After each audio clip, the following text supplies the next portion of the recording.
Bismillahirrahmanirrahim. Assalamualaikum warahmatullahi wabarakatuh. Bapak Ibu mahasiswa semua, alhamdulillah kita bertemu kembali dalam kuliah asinkron dan pada kesempatan kali ini kita akan melanjutkan pembahasan kita terkait dengan Education Management Plan. Untuk itu, sebelum kita belajar bersama, memahami materi bersama terkait dengan Education Management Plan, marilah kita awali dengan bacaan basmalah bersama. Bismillahirrahmanirrahim. Oke, Bapak Ibu semua, beberapa waktu yang lalu kita sudah belajar terkait bagaimana karakteristik dari eh, plan gitu ya, dari Education Management Plan, prosesnya bagaimana dan beberapa field study dari Education Management Plan juga sudah kita pelajari. Ada terkait dengan educator plan, terus educational staff plan, then student plan gitu ya. Nah, Bapak Ibu semua, kita akan melanjutkan perjalanan hingga kita memahami bagaimana field study dari Education Management Plan ini direncanakan gitu ya, dipersiapkan eh, terkait dengan 8 bidang yang akan kita pelajari bersama. Nah, ini yang sudah kita pelajari ya, jadi berkaitan dengan educator, education staff, and student planning. Nah, pada kesempatan kali ini kita akan membahas bersama terkait dengan kurikulum planning. Kurikulum, kita ketahui bahwa kurikulum itu menjadi dasar bagi seorang guru untuk bisa membantu sekolah gitu ya. Membantu sekolah dalam rangka mencapai visi misi, diimplementasikan dalam proses pembelajaran. Nah, kalau berbicara terkait dengan kurikulum gitu ya, bahwa perencanaan kurikulum itu adalah keputusan yang dibuat tentang tujuan belajar, terus berkaitan dengan strategi, metode, model, bahan ajar, terus berbagai pendekatan pembelajaran gitu ya, yang tentunya dibutuhkan untuk mencapai tujuan serta yang dapat diukur keberhasilannya dengan melalui berbagai metode. Apakah kurikulum yang diimplementasikan dalam proses pembelajaran itu efektif atau enggak gitu ya, dapat mencapai tujuan atau enggak. Nah, kurikulum dan pembelajaran itu merupakan satu kesatuan. Kalau yang kemarin itu terkait dengan eh, apa namanya educator dan educational staff gitu ya, terkait dengan student. Kalau misalnya warga sekolah itu kan biasanya disebut warga sekolah itu ya seluruh human peoples gitu ya yang ada di sekolah, ya kepala sekolah sebagai as a leader, terus teachers, students, educational staffs, dan berbagai eh, aktivitas yang melibatkan berbagai apa ya peoples yang ada di sekolah, misalnya yang ada di kantin, di koperasi, Pak Kebun misalnya gitu ya, parkir, satpam, keamanan gitu ya, dan lain sebagainya. Nah, sekarang satu kesatuan dalam proses untuk mencapai tujuan dari visi misi gitu ya yang sudah ditentukan itu melalui core-nya, inti utamanya itu melalui kurikulum dan pembelajaran. Nah, pada kesempatan kali ini kita akan belajar bersama terkait dengan kurikulum gitu ya.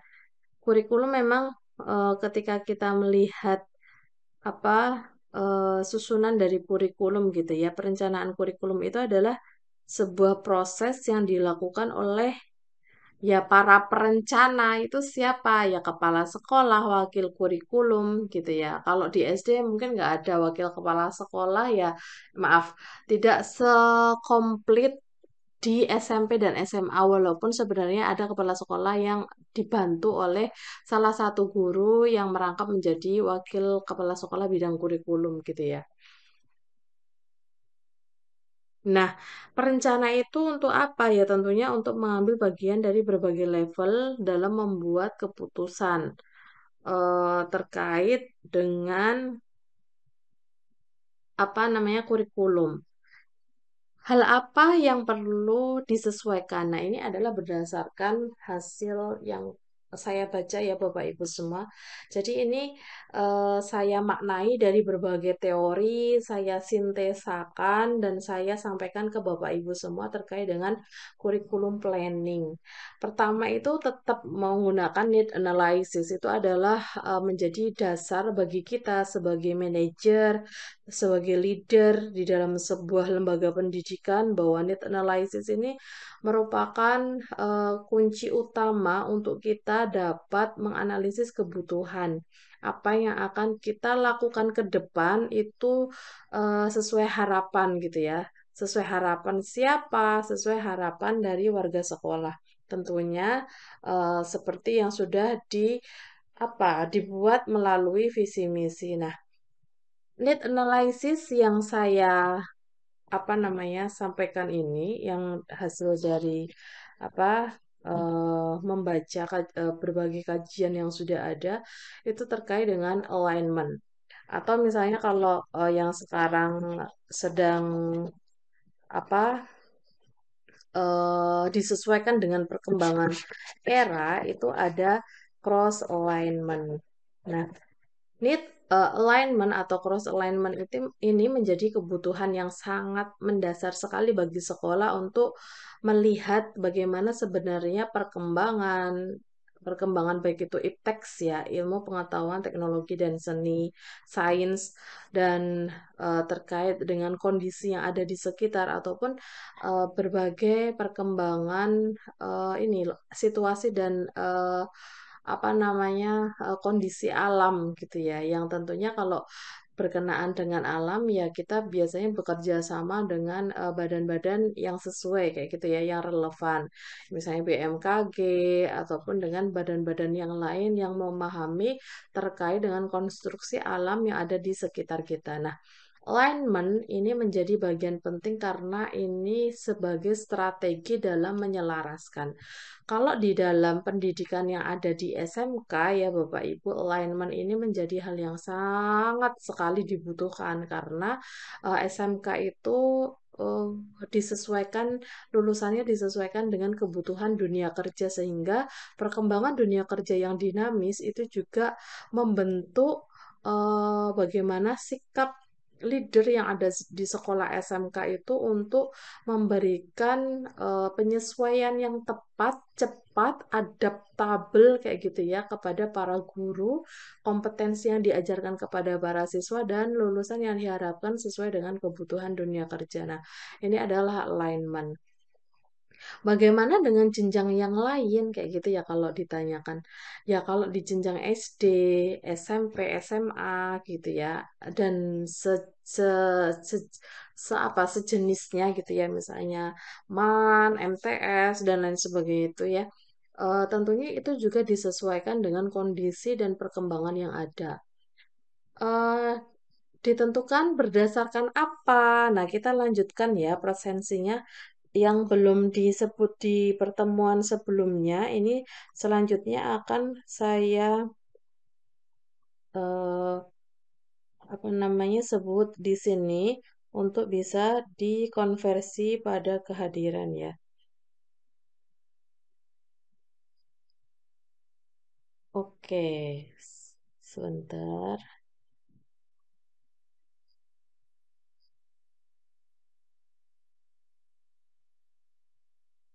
Oke. Nomor urut 19, pertanyaan ke-10. Nah, ini. Kalau SD, pada jenjang SD, kurikulum, eh, maaf, need analysis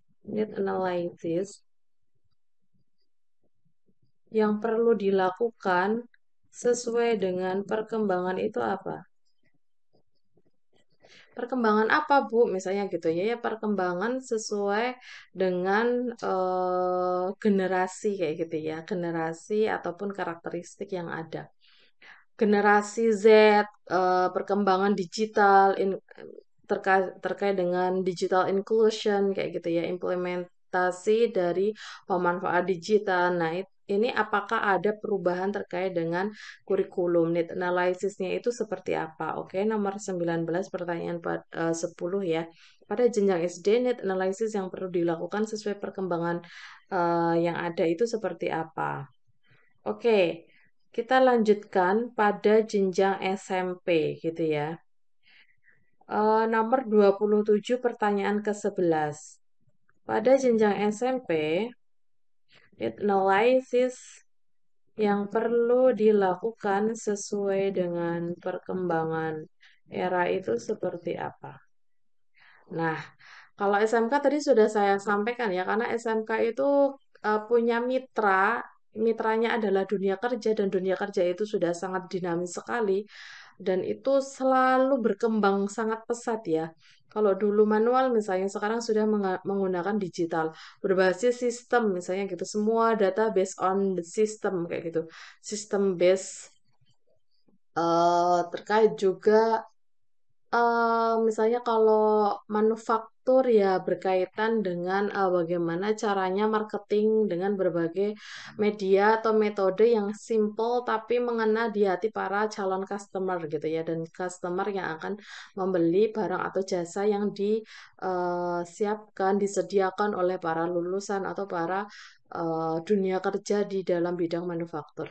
Kalau misalnya terkait dengan perhotelan kayak gitu ya, nah bagaimana caranya supaya pengembangan sistem-sistem yang kalau misalnya mau check in, check out itu sangat mudah dan simple gitu ya, tidak perlu kita ke front office, menunjukkan KTP, terus meninggalkan KTP di situ sebagai jaminan atau meninggalkan uang sebagai jaminan, kan ada ya masih beberapa hotel yang saya temui yang terakhir saya ke Malang itu harus meninggalkan KTP di front office, meninggalkan uang kayak gitu ya untuk jaminan, terus harus kembali kalau check out harus kembali lagi ke front office untuk antri mengambil itu dan kalau misalnya banyak tamu itu antrinya sangat luar biasa ya, berdiri memakan waktu yang banyak. Nah, bagaimana pengembangan sistem, bagaimana pengembangan data kayak gitu ya yang berkaitan dengan pelayanan excellent services terkait dengan perhotelan kayak gitu ya untuk check-in check-out. Nah, belum lagi terkait dengan produk-produk yang lain ya Bapak Ibu semua yang ada di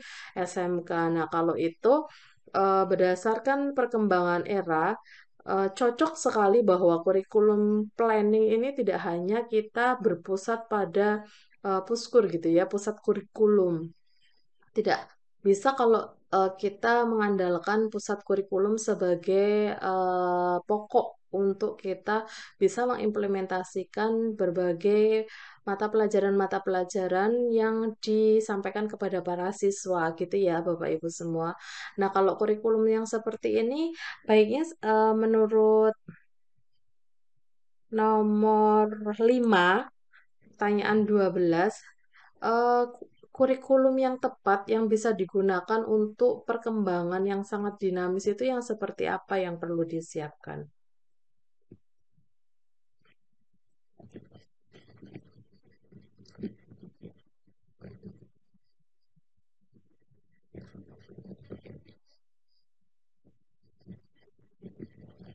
Oke, silakan nanti direspon ya.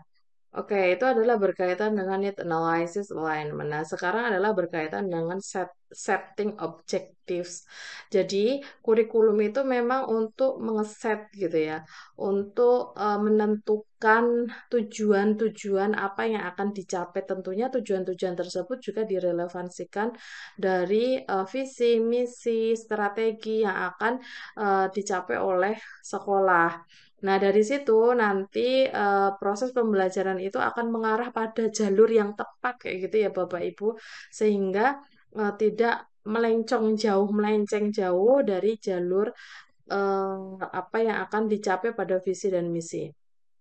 Termasuk kita, termasuk kita contohnya ini inisiatif objektif ya.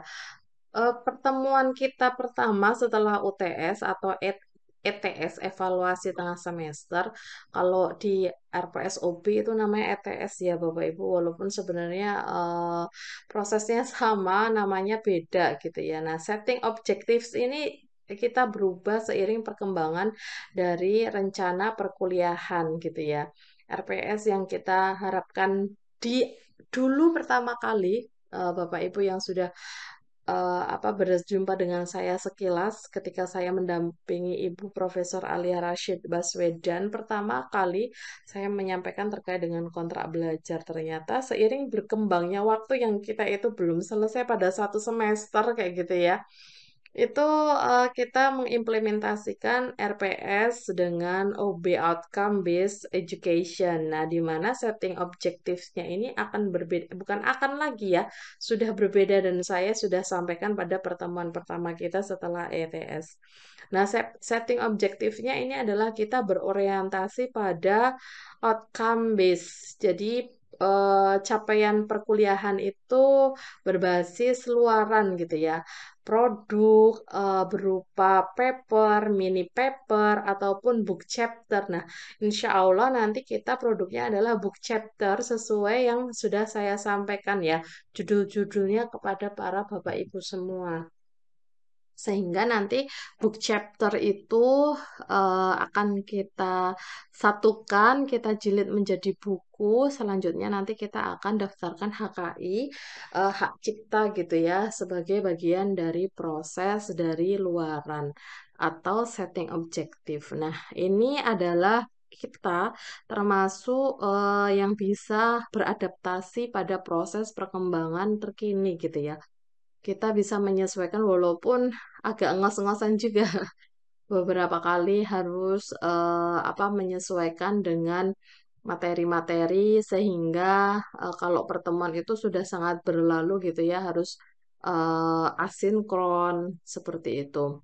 Nah, karena memegang beberapa kelas jadi harus urut gitu ya diselesaikan satu persatu termasuk Bapak Ibu semua. Jadi ini nanti asinkronnya ada beberapa materi yang itu bisa nanti Bapak Ibu cermati, pahami, dengarkan, pelajari secara mandiri di lain waktu gitu ya, di berbeda waktu, berbeda tempat dan tetapi masih bisa untuk merespon kayak gitu, merespon dan merefleksikan apa yang sudah disampaikan. Nah, setting objectives ini adalah salah satu bagian penting untuk mencapai visi misi dari lembaga pendidikan, termasuk RPSOB yang kita gunakan itu, Bapak Ibu, itu adalah turunan dari kurikulum eh, MP, kurikulum prodi kita yang sudah disesuaikan dari visi misi gitu ya, dari peninjauan visi dan misi kembali yang berbasis outcome based education.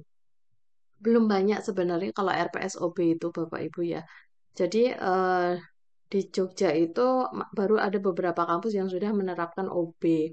Kalau kami itu kalau kami itu belajarnya di ITS ya. ITS itu juga sudah menerapkan OB kayak gitu. Nah, yang lain-lain mungkin masih penyesuaian dan masa transisi gitu ya, transformasi dari RPS lama mencapai RPSOB. Oke, nah setting objektif ini juga bisa berubah-ubah sesuai dengan visi misi kurikulum yang dikembangkan dari program studi dari lembaga pendidikan gitu ya. Walaupun kalau ini kita agak terkaget-kaget dan terkecoh terseok-seok gitu karena perubahannya ini ada di perjalanan kita pada satu semester. Jadi untuk mempersiapkan perencanaan perkuliahan itu membutuhkan waktu juga gitu ya Bapak Ibu. Jadi tidak hanya sekedar pada setelah akhir semester atau pada sebelum semester gitu. Sehingga persiapannya mungkin agak longgar gitu ya. Kalau ini tidak. Jadi ini benar sungguh-sungguh terjadi gitu ya. Oke, next adalah terkait dengan the metodologi karena review the curriculum itu juga sangat penting. Kenapa kita selalu dianjurkan untuk meninjau kembali kurikulum kayak gitu ya? Karena dengan cara kita meninjau kembali kurikulum itu akan lebih kita akan lebih mampu untuk memahami seberapa kebutuhan dari eh, standar kompetensi lulusan yang akan dihasilkan oleh lembaga pendidikan. Nah, selain standar kompetensi lulusan, tentunya dengan mengupas kembali gitu ya, mata kuliah apa sih sebenarnya yang sudah expired, yang sudah ketinggalan zaman gitu ya, yang bisa di-upgrade dengan sesuatu yang terkini gitu. Nah, misalnya kalau beberapa waktu yang lalu ada nama mata kuliah itu Sistem Informasi Manajemen, ada terus diganti menjadi transformasi kayak gitu ya, transformasi digital dan SIM. Nah, terkait dengan eh, analisis data juga statistika gitu ya, terus diganti menjadi analisis data penelitian manajemen pendidikan yang dibagi menjadi dua, analisis data kualitatif dan kuantitatif. Dan banyak sekali gitu ya. Begitu juga sebenarnya kalau yang paling urgent itu ada di SMK menurut saya, karena SMK itu sudah disudutkan dari data BPS yang sangat sedemikian fatalnya kayak gitu ya, yang selalu menyampaikan bahwa lulusan SMK penyumbang pengangguran TPT yang terbesar gitu ya, yang terbanyak. Padahal sebenarnya tidak bisa diungkapkan dari hanya sekedar lulusan saja. Ketika kita melihat dari Perdirjen Diksi gitu ya, bahwa di dalam Perdirjen Diksi itu kan lulusan SMK itu BMW, bekerja melanjutkan perguruan tinggi atau wirausaha. Nah, itu sebenarnya yang harus disurvei oleh BPS gitu ya. Tidak hanya sekadar survei survei secara umum sehingga uh, apa namanya membentuk informasi menjadi SMK yang banyaknya pengangguran. Nah, kembali lagi kepada the methodology review the curriculum, sehingga peninjauan kembali kurikulum itu sangat dibutuhkan ya. Itu merupakan perencanaan yang sangat matang sekali bagi lembaga pendidikan untuk bisa mengembangkan lembaga pendidikan melalui aktivitas-aktivitas yang ada di dalamnya dan termasuk pada kurikulum. Kurikulum itu nanti kan kalau bahasa Jawanya itu merembet atau meremen kemana-mana gitu ya. Merembet apa sih bahasa Indonesia itu? Berkesinambungan gitu ya, sehingga misalnya kurikulum terus diejawantahkan ke dalam proses pembelajaran nanti diejawantahkan kepada aktivitas-aktivitas siswanya gitu ya, apakah ekstrakurikuler, intrakurikuler, terus apa namanya berdasarkan program-program yang ada disesuaikan dengan yang akan dicapai gitu ya, terus belum lagi kalau ada program-program yang lain gurunya bagaimana gitu kan. Kalau udah gurunya, apakah perlu dikembangkan kompetensinya, keterampilannya? Kalau enggak, terus mau yang seperti apa, kayak gitu ya. Disesuaikan, diadaptabelkan, kayak gitu. Nah, selain itu apalagi ya, media, sarana, prasarana, misalnya gitu ya, pemanfaatan teknologinya seperti apa. Nah, itu semuanya akan saling berkesinambungan. Saling, kalau bahasanya vokasi ya, saling kuat menguatkan, kayak gitu ya. Saling kuat menguatkan. Itu motonya vokasi dari Pak Wikan, Pak Dirjen Diksi ya, Pak Wikan. Sekarang sudah diganti Bu Kiki. Oke, next adalah main elements.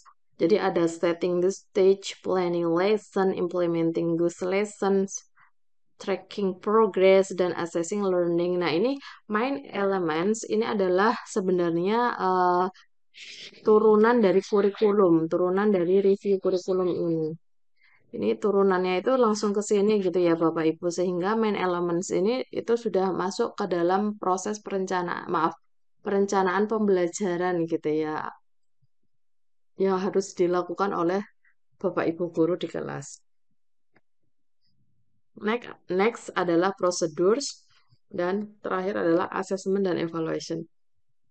Nah, perencanaan kurikulum yang baik itu adalah yang memiliki penilaian dan evaluasi, pengukuran dan penilaian, maaf, assessment dan evaluation, pengukuran dan penilaian. Sejauh mana kurikulum itu dapat diukur gitu ya, sejauh mana kurikulum itu bisa dijelaskan, dipahami misalnya. Kenapa harus ditinjau kembali kurikulumnya? Karena ada disesuaikan dengan perkembangan era. Nah, bagaimana cara penilaiannya? Nah, seperti hal-hal yang seperti itu harus dipahami betul oleh kita semua sebagai para eh, pendidik, Bapak Ibu yang menjadi leader di sekolah kayak gitu ya, untuk bisa melihat apakah asesmen dan evaluation ini bisa dijadikan sebagai dasar untuk mengukur dan menilai bagaimana perencanaan kurikulum, bagaimana perencanaan pembelajaran seperti itu. Nah, next adalah learning planning. Nah, Ini yang tadi saya sampaikan bahwa yang pertama yang harus dilakukan oleh seorang bapak ibu guru gitu ya, apa saya gitu ya. Kita semua sebagai pendidik itu adalah preparation. Jadi planning lessons itu sangat penting sekali bagi kita. Ketika kita mau berjalan, kalau kita tidak punya timeline, kalau kita tidak punya schedule misalnya gitu ya, atau kalau kita tidak punya kendaraan, pasti kita tidak akan bisa sampai pada tujuan sesuai yang diharapkan. Ibaratnya ketika Bapak Ibu mau ke Jakarta, kayak gitu ya, mau berkunjung, mau silaturahim, mau mengunjungi kantor-kantor, kalau misalnya tidak ada tanggalnya, kalau tidak ada eh, tujuan yang jelas, kalau tidak ada transportasinya, itu sangat disayangkan sekali. Pasti tidak akan sampai pada tujuan secara bersama-sama dan sesuai dengan apa yang diharapkan, kayak gitu ya. Sehingga preparation dari planning lesson ini sangat penting sekali. Kita bikin, saya bikin RPS, Bapak Ibu eh, apa namanya, bikin silabus misalnya gitu ya, atau RPP. Nah, ini menjadi hal yang sangat penting untuk kita bisa merencanakan gitu ya. Berapa kali kita ketemu gitu misalnya. Terus apakah ada evaluasi harian? Apakah ada evaluasi tengah semester? Apakah ada evaluasi akhir semester? Terus bentuk capaian perkuliahannya apa? Bentuk capaian pembelajarannya apa? Metode yang digunakan gitu ya dalam proses pembelajaran itu apa? Apakah discovery learning, project based learning, problem based learning gitu ya, atau yang lain seperti apa. Terus apa namanya medianya bagaimana gitu ya. Siswanya apakah masih online learning atau distance learning ataukah sudah offline learning kayak gitu ya, secara face to face di kelas, atau terkait dengan bahan ajarnya itu seperti apa, apakah diakses secara mandiri, disiapkan di sekolah atau seperti apa. Nah, itu perlu sebuah perencanaan. Tentunya perencanaan yang tepat ya, yang digunakan untuk proses pembelajaran. Ini cantik banget nih. Sekarang adalah nomor 13 dan pertanyaan 13. Nah, menurut Bapak Ibu nomor 13 ini, nomor urut 13 ya, eh, seberapa penting planning lesson dan jelaskan. Oke, next. Nah, ini adalah proses dari planning, learning planning gitu ya. Ya, ada konten, ada method, ada media, material, assessment, dan tentunya ada tujuan. Nah, ini sepaket gitu ya Bapak Ibu, satu kesatuan yang saling berkesinambungan, yang saling melengkapi dalam sebuah proses untuk mencapai tujuan. Tujuannya apa? Ya capaian dari pembelajaran yang diharapkan. Pasti masing-masing mata pelajaran itu memiliki capaian yang berbeda. Kalau capaian perkuliahan kita ya, karena kita berkaitan dengan manajemen bidang garapan manajemen pendidikan, ya tentunya Bapak Ibu itu nanti diharapkan mampu merencanakan, menyusun perencanaan pada bidang manajemen pendidikan, bidang garapan manajemen pendidikan.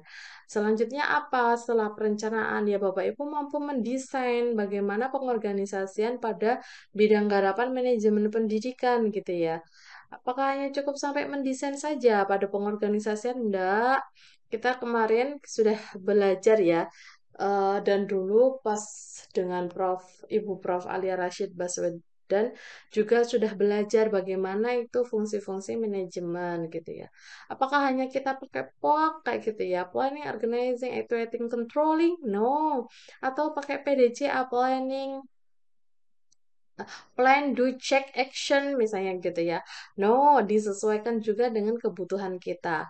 Karena kebutuhan saya gitu ya, kalau kebutuhan saya kok butuh sekali nanti setiap akhir program, akhir proses itu harus dievaluasi dan follow up atau rencana tindak lanjut. Harus ada RTL-nya supaya lebih paham bagaimana prosesnya.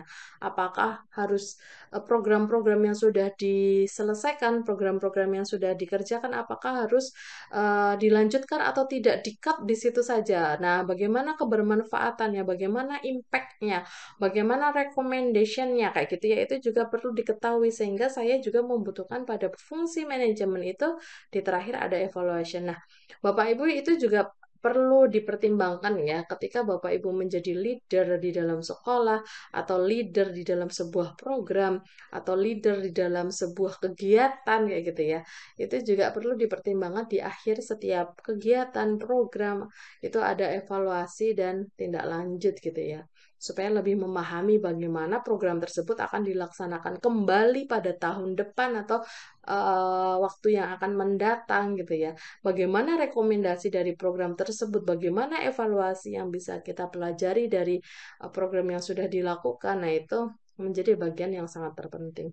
Nah, fungsi-fungsi manajemen tentunya sudah dipahami di awal ya Bapak Ibu, sehingga saya tidak akan menjelaskan kembali, walaupun mungkin beberapa kali pertemuan akan bisa sangat nyerempet-nyerempet ke situ ya, karena memang itu menjadi core dari manajemen gitu ya.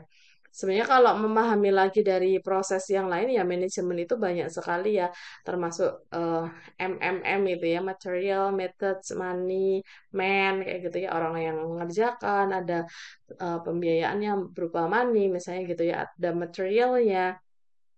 Kalau misalnya di manufacturing ada market, pemasarannya, dan lain sebagainya. Nah, learning planning Bapak Ibu semua merupakan bagian yang sangat terpenting, karena di dalam lembaga pendidikan yang akan kita proses itu adalah siswa-siswa ya.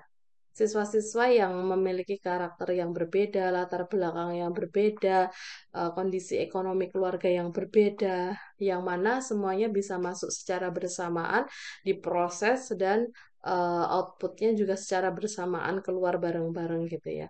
Dari berbagai karakteristik yang berbeda itu, makanya di dalam learning planning ini dibutuhkan sekali sosok educator atau teacher atau apa, Bapak Ibu guru yang memiliki kompetensi dan keahlian sesuai dengan bidangnya gitu ya. Tidak hanya sekedar menyampaikan asal-asalan, tidak hanya sekedar mengajar tanpa memiliki ini planning listen gitu ya, preparation yang tidak tepat, preparation yang not good, not so good.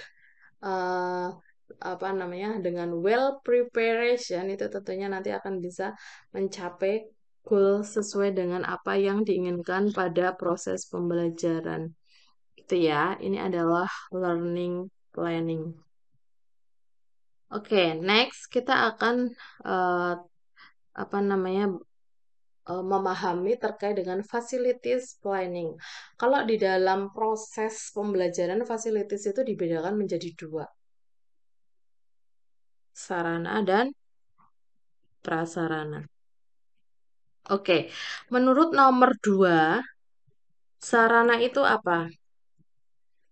Oke ya, nomor 2, pertanyaan 14, sarana itu apa? Nah, terus kita lanjutkan pada pertanyaan 15, jawab ya, nomor urut 23, prasarana itu apa? Oke, selanjutnya pada pertanyaan ke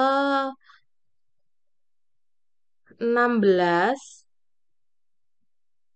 pertanyaan 16 silakan dijawab pada nomor urut 9. Apa bedanya sarana dan prasarana? Dan contohkan. Oke ya. Nah, pada facilities planning ini juga lagi-lagi ya, dasarnya yang injakan dasar gitu ya. Kalau tangga itu injakan pertama pada apa namanya, first step di dalam sebuah langkah-langkah yang sangat panjang itu adalah need analysis. Ini menjadi hal yang sangat mendasar sekali bagi seluruh orang yang ada di sekolah sebagai manajer, planner, atau leader gitu ya, untuk merencanakan fasilitas atau sarana prasarana yang menunjang pembelajaran, pendidikan, proses pendidikan yang ada di sekolah gitu ya. Kebutuhan-kebutuhan apa saja yang perlu disiapkan gitu ya, yang perlu disediakan untuk menunjang demi kelancaran dalam proses pendidikan yang ada di sekolah. Sehingga bagaimana cara mengidentifikasi barang-barang kayak gitu ya. Tentunya terkait dengan inventarisir, mengidentifikasi barang-barang yang sudah usang, sudah tidak bisa digunakan, atau mengidentifikasi barang-barang yang sudah usang tapi masih bisa digunakan di maintenance kayak gitu ya Bapak Ibu. Juga berkaitan dengan peralatan habis pakai yang itu menunjang terkait dengan proses pembelajaran. Nah, ini pada bagian need analysis. Then adalah organize finding sources. Jadi untuk membeli peralatan, untuk menyediakan sarana, maaf, untuk menyediakan prasarana itu juga membutuhkan support support funding. Maaf, ini bukan finding, harusnya funding. Maaf ya, funding, not finding.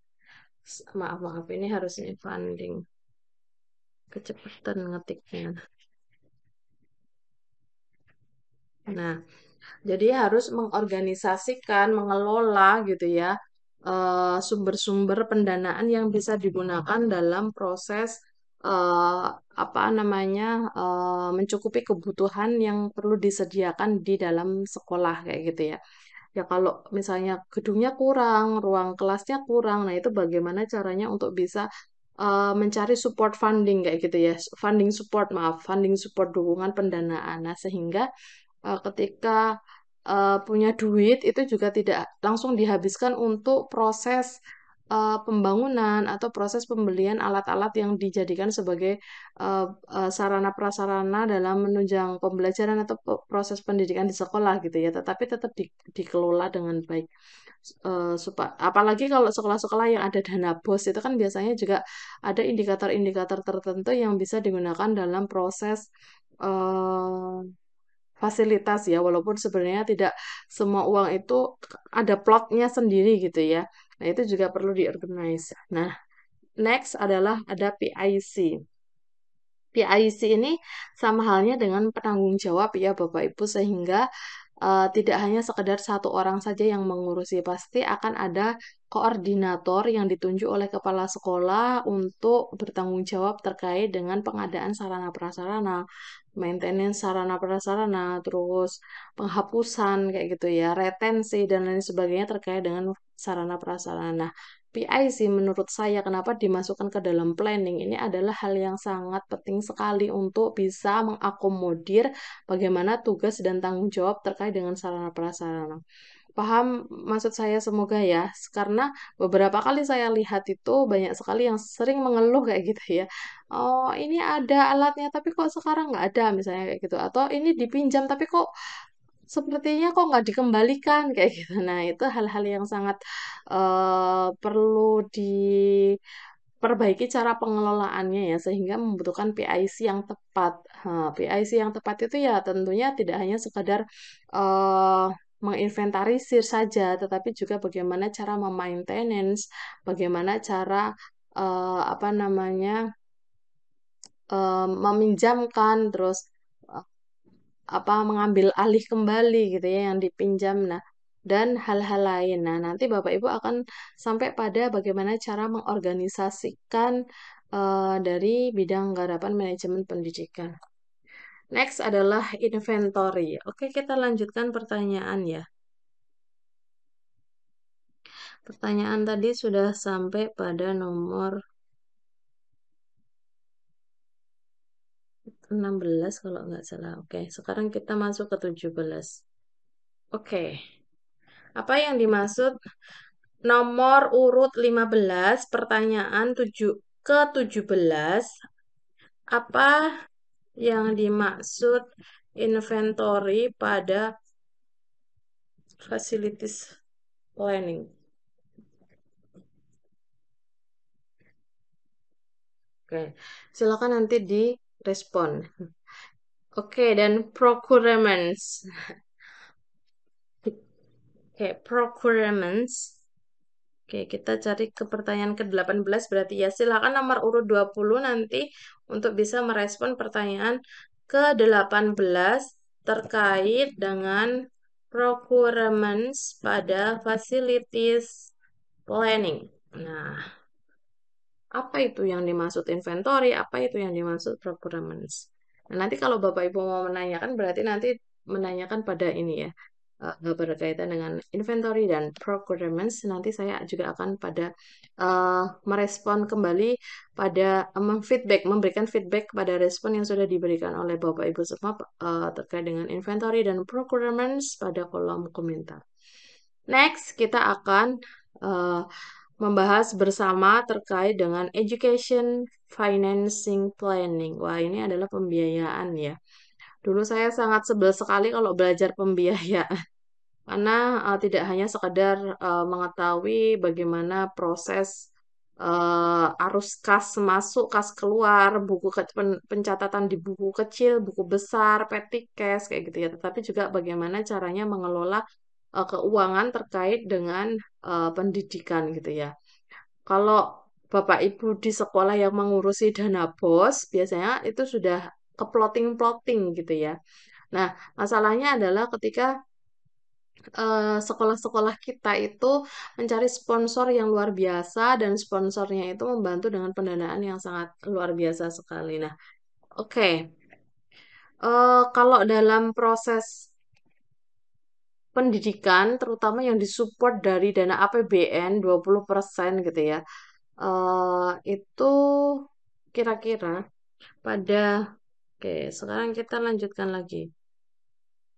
Pertanyaan ke-19, silahkan dijawab nomor urut 3. Penting, penting tidak kita merencanakan pembiayaan. Nah, terus nomor 20, silakan dijawab. Pertanyaan 20, silakan dijawab. Nomor urut 25, apakah sekolah hanya menunggu dan menerima dana dari pemerintah saja atau berusaha juga mencari sponsor? Sponsor atau donatur dan atau kata lain yang sama dalam pengembangan pendidikan. Nah, silakan nanti Bapak Ibu ini ya dijawab nomor urut 25, pertanyaan nomor 20. Oke. Nah, education planning tentunya yang pertama itu adalah kita memformulasi, melakukan prioritas, melihat prioritas skala berdasarkan ya, based on priority scale dan objektif sesuai dengan tujuan yang akan kita capai gitu ya. eh Tidak membengkak, tidak defisit gitu ya. Dan itu merupakan planning yang bagus gitu ketika kita bisa melihat ketiganya ini. Kita bisa memformulasikan, kita bisa memprioritaskan, dan kita bisa mengetahui objektif atau tujuan-tujuan yang akan dicapai. Sehingga penggunaan dana, realisasi pendanaan itu sesuai dengan itu. Nah, connecting spending decisions to target. Nah, ini maksudnya adalah dalam program-program yang ada itu selalu terkoneksi gitu ya. Sehingga uang itu di-spend, dibayarkan atau dikeluarkan sesuai dengan program-program yang sesuai dengan tujuan atau objektif yang ada. Mereka itu saling nge-line kayak gitu, inline gitu ya. Sehingga eh, para pengambil keputusan, decision maker, baik itu kepala sekolah maupun bendahara sekolah itu akan lebih memahami terkait dengan objektif dan decision to target kayak gitu ya, to target. Sehingga misalnya kalau untuk bayar gaji guru itu kan biasanya sudah diplotting gitu ya. Yang tidak ada di plotting itu ya berkaitan dengan ekstrakurikuler misalnya gitu ya. Program-program pengembangan kapasitas guru. Nah, program-program terkait dengan peningkatan potensi siswa kayak gitu ya. Itu nanti bisa disesuaikan antara objektif dengan decision to target.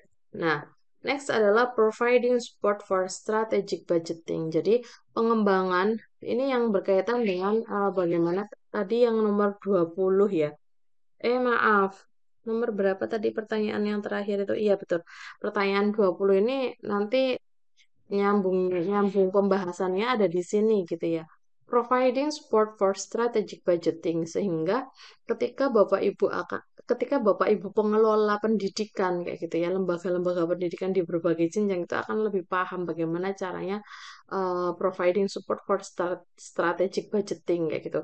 Atau berkaitan juga bagaimana caranya untuk mencari sponsor supaya sekolah tersebut apa namanya memiliki kualitas yang sangat bagus kayak gitu ya dari pengembangan-pengembangan kapasitas SDM, kapasitas potensi siswa gitu sesuai dengan eh, karakteristik dari sekolah kayak gitu ya. Saya pernah berkunjung ke SMA 9, maaf, maaf, SMA 8 yang dekat SMK 5 kalau nggak salah ya. Waktu itu kepala sekolahnya Pak Rudi dan Pak Rudi sekarang ada di eh, Dinas Pendidikan dan Olahraga Kabupaten Kulon Progo kalau nggak salah ya. Yang guest lecture-nya pertemuan ketujuh itu Bapak Ibu. Nah, itu Pak Rudi.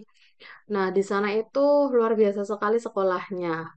Dananya melimpah ternyata karena Pak Rudi ini bisa, maaf, banyak networking kayak gitu ya. Network di berbagai lembaga, di berbagai apa namanya perorangan kayak gitu ya.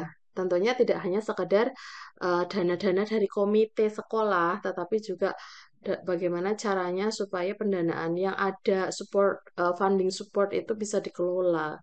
Nah, di providing supportnya itu lebih condong pada pengembangan sekolah itu sendiri gitu ya, pengembangan siswa-siswanya itu sendiri.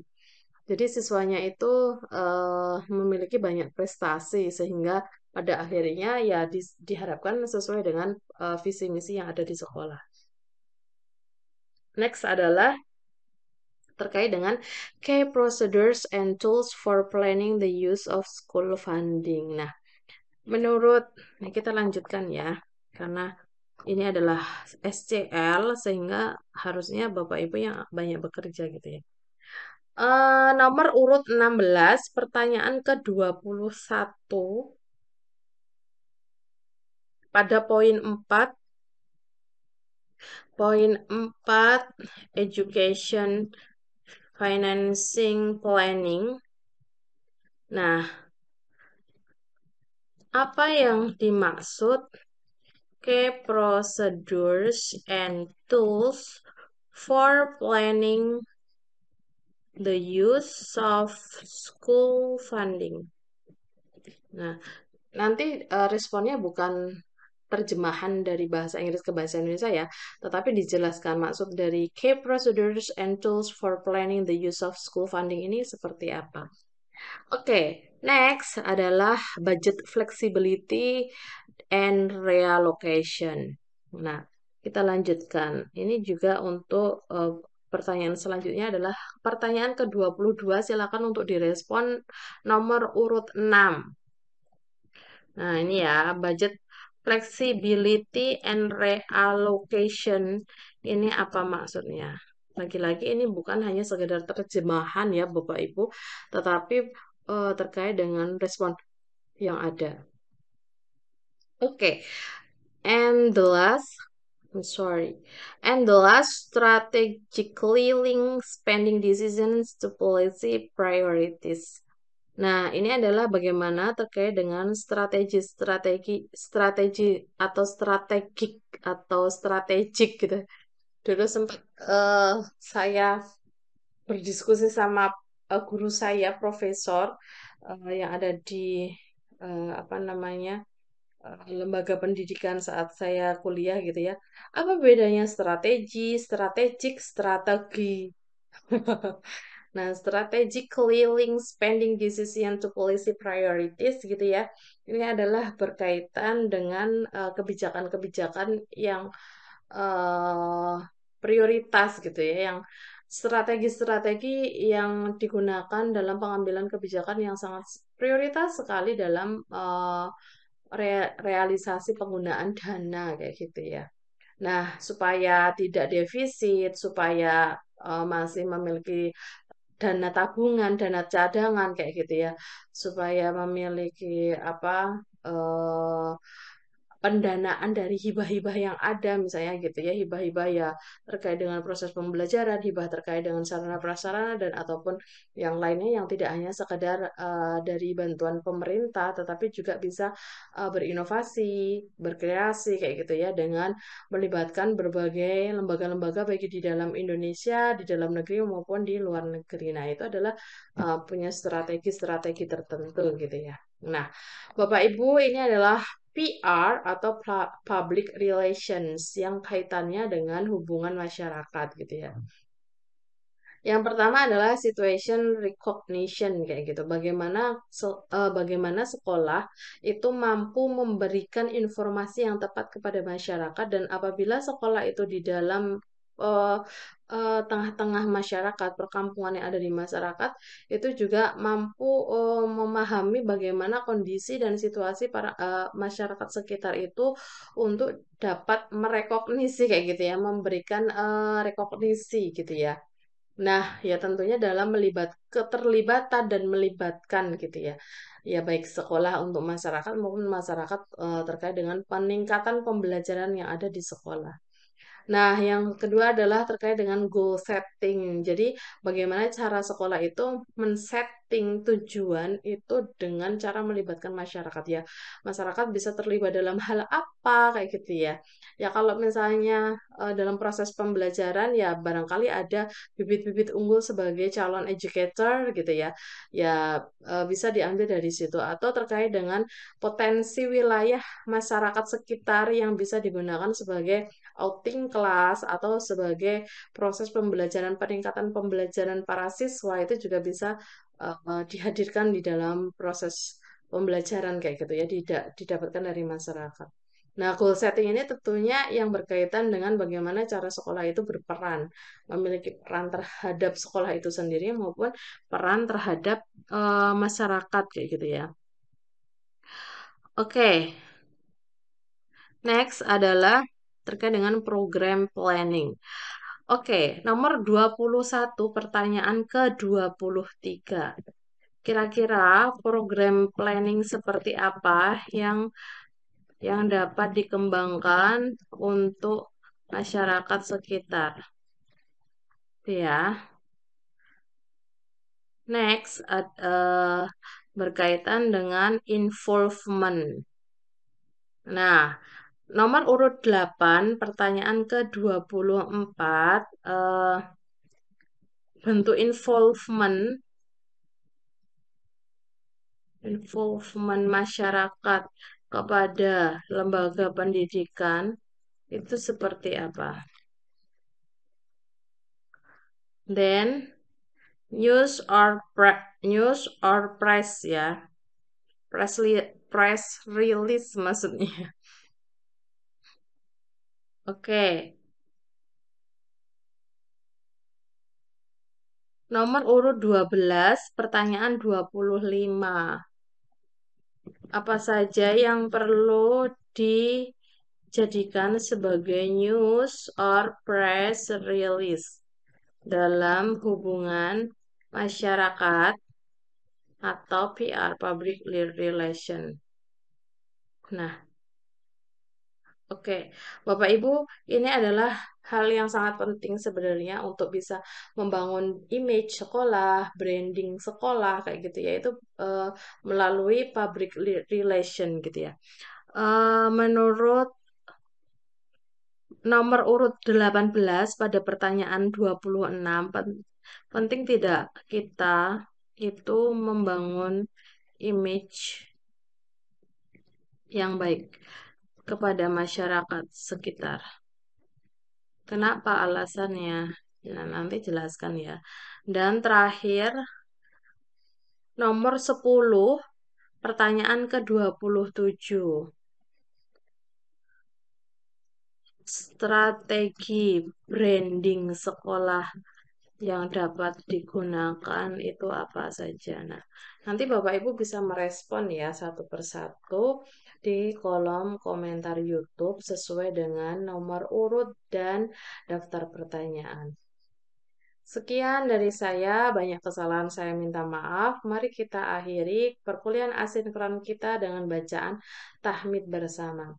Alhamdulillahirabbil alamin. Bapak Ibu, setelah akhir perkuliahan dari perencanaan ini nanti ada refleksi, di mana refleksi itu nanti Bapak Ibu mengisi link ya, mengisi di Giveform dan saya akan share linknya. Terima kasih, sekian dari saya. Wassalamualaikum warahmatullahi wabarakatuh.